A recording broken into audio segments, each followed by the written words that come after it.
Hello friends, welcome back to the Citizen Geek channel. I am your host and Citizen Geek, Maddie G. Last week, Jurassic World was released on DVD and Blu-ray. I got my copy. Jurassic World came out earlier this year. It was a mega hit. It broke all the box office records. It's unquestionably the biggest success of this year until Star Wars The Force Awakens comes out and completely demolishes all of those box office returns and records. And I figured since I hadn't gotten to talk about this movie since I started this channel, that now would be an appropriate time to do that. But I didn't really want to go back and do just a typical review of the movie, so I thought about it and I decided to do something a little more interesting. So I came up with a list of what I thought were 5 things I really liked about Jurassic World and 6 things I really didn't like about Jurassic World, and I thought I'd share them all with you. Now you may be asking yourself why I chose to do a list of 5 things I liked about Jurassic World and 6 things I didn't. That is a fair question. I don't know. Just seemed right. So without further ado, let's get into it. So let's start with the good. These are 5 things that I really liked about Jurassic World. Number 1. More than any of the other sequels that have come out thus far, Jurassic World really managed to recreate some of that same sense of wonder and excitement that the first film did. Going back to a full working park, seeing people enjoying the attractions and having those experiences with dinosaurs for the first time really gives you a real sense of nostalgia for that first film. Now, when it comes to some of the ways that movie was able to bring back some of that nostalgia, well, we might have to wait for more release.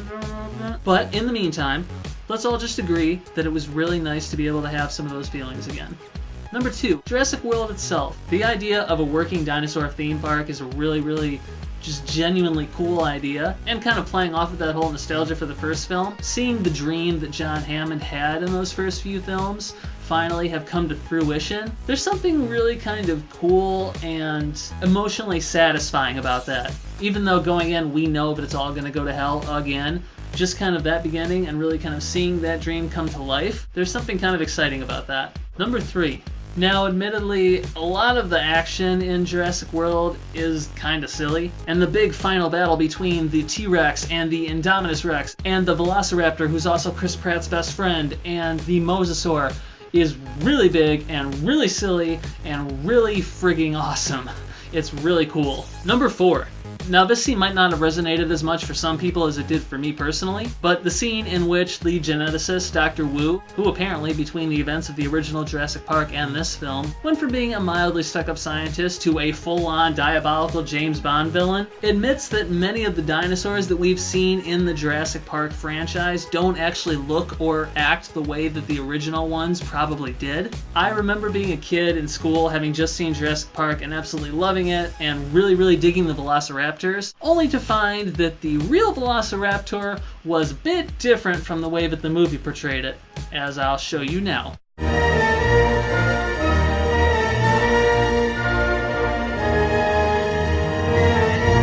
Yeah, a little disappointing. To be fair though, on further digging, I actually discovered that the movie versions of Velociraptors were in fact actually based on another kind of dinosaur called the Deinonychus. I guess Velociraptor just sounded cooler. Number 5, Chris Pratt may be the only working actor in Hollywood right now who can pull off the whole human-raptor training relationship storyline and not just have it come off as incredibly stupid. I think if it was any other actor, you wouldn't be able to buy it at all. It would just be beyond ridiculous. But because it's Chris Pratt, aka Star-Lord, aka Burt Macklin, somehow it works. Somehow it ends up being pretty awesome, and you just go with it. Okay guys, now that we've covered the 5 things that I really liked about Jurassic World, let's talk about some of the things I didn't like so much about Jurassic World. Number 1, remember earlier how I said that the movie managed to recreate some of that nostalgia for the first film? Well, a lot of that is because they basically just ripped off a lot of the first film. It's basically the same story. I mean, the whole storyline between the 2 kids is basically the same story that happened to Lex and Tim. You put 2 cute kids in harm's way, and you send out the rugged, world-weary hero to go bring them back. You know, there's kind of a romantic storyline in there that no one really cares about. You have a big climactic battle involving T-Rexes and Velociraptors and stuff. I mean, yeah, the whole genetic stuff is different, and, you know, there's a few other things, but by and large, the movie basically just ends up kind of recycling a lot of the same plot points and plot beats that the original film did. I mean, say what you want about the other sequels, but at least they tried something a little different. Number 2, the assistant's death scene. It's the scene in which Bryce Dallas Howard's assistant is picked up by a bunch of pterodactyls, and basically they spend about, it feels like a couple minutes, I think it's really only about a minute or so. We watch as this poor girl gets thrown around by these creatures, they fight over her, they drop her in the water, they pull her back up, a couple of them try to fight over her. The whole time she's screaming, she's freaking out, she's clearly suffering and in pain, and then it ultimately ends up with her and one of the other pterodactyls being eaten by the giant Mosasaurus. I remember sitting in the theater watching the movie, more or less enjoying it up to that point, and just being completely taken aback by that scene and the tone of it. It felt so unnecessarily cruel and mean-spirited and focused on this person's suffering that it really pulled me out of the movie. Like, I really stopped enjoying it. I didn't understand why the movie seemed to want us to root for this poor girl's long, extended, protracted death like it was supposed to be fun. It didn't feel fun to me. That felt like the kind of death you would give to like a major villain that you're supposed to hate, and you want to root for it, and you really want to see them suffer, and it's fun. This character didn't have that at all. I mean, she wasn't a great character, but she certainly didn't deserve that kind of a death. I just don't like that scene at all. And at first I thought it might just be me, but then eventually I started talking to more people about the movie, and I mentioned how I felt about that scene, and I had other people being like, yeah, wasn't that weird? I felt the same way. So, weird scene. It really feels like it doesn't even fit within the rest of the movie, and yeah, I don't like it. I don't like that scene. Number 3, too much CGI. Everything in this movie looks fake. I'm sorry, but it's true. Everything in this movie looks fake, and that's what separates it the most for me from the original Jurassic Park.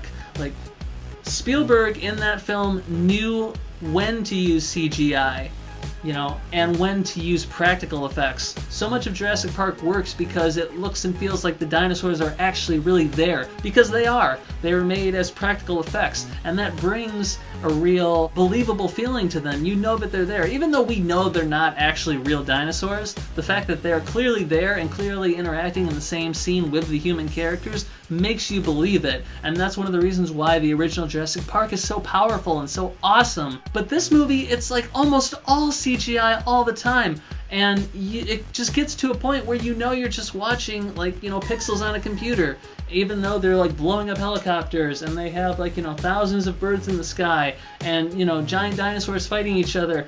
It's all fake. There's clearly an artificial feeling to it a lot of the time. Number 4, the sexism.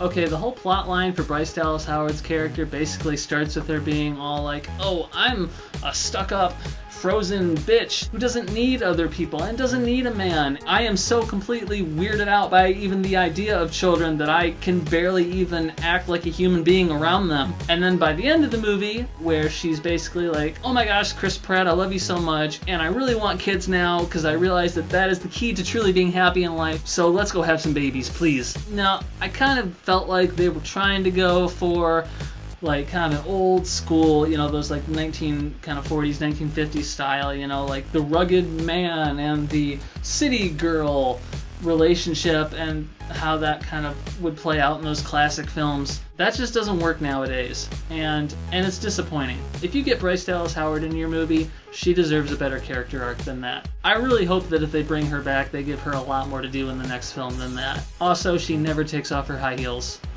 Really. Number 5. The whole military wants to use dinosaurs in active combat storyline is a really stupid idea that makes absolutely no sense. At what point in the movie would anybody even think that that would be a good idea, or that that could even be plausible or workable? There's no point at all in the movie where there's even any proof that that could legitimately work. It's just dumb. And finally, number 6, the last 2 lines of dialogue in the movie.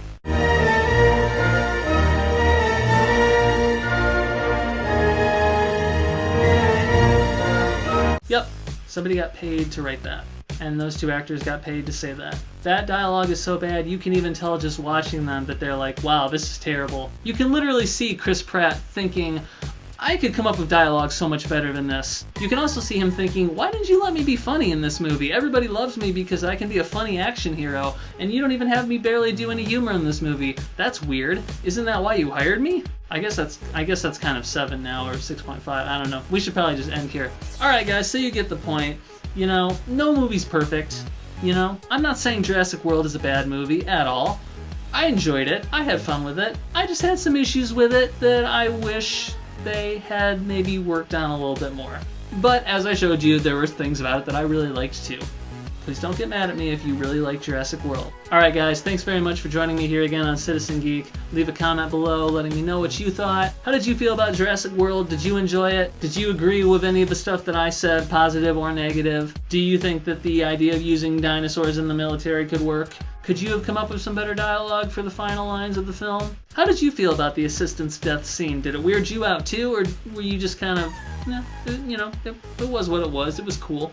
Thanks as always for watching, guys. If you enjoy what I do, please like, share, subscribe. Let me know what you thought of this video, if you liked it, if you think that I should try and do stuff that's more like this in the future. In the meantime, guys, take care, and I will see you again real soon.